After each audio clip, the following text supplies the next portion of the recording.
of us don't understand what harvest is all about. Understanding harvest means you reaping what you had sown.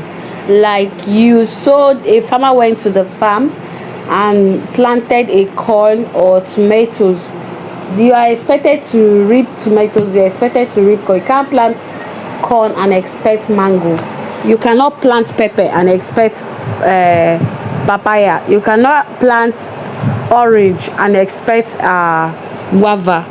You will reap exactly what you have sown, and the level of sowing determines the level of harvest.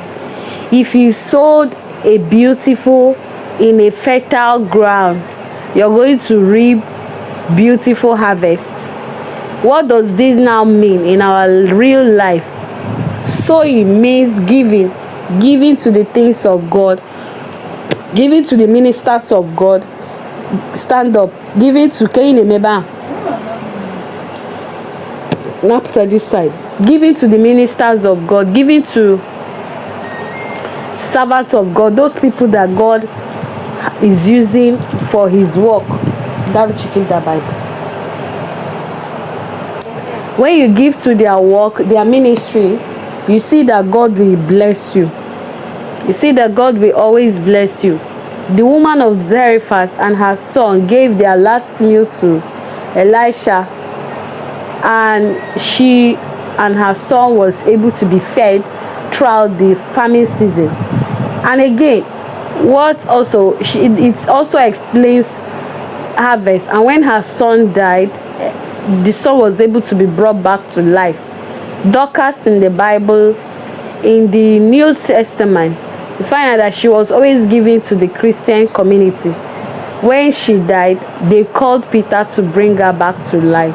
That was because of the essence of her giving to Christian community. You give to the Christian community, your fellow people who need your help, and then you give to the pastor, your priest in the church. You give them, always taking care of them. God will never leave those people. And then you give God too.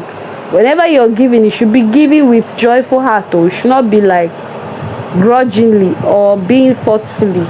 When there is donations in the church, if you don't have, don't say because if you don't give, they will not write your name. You give joyfully for the work of God to go very well.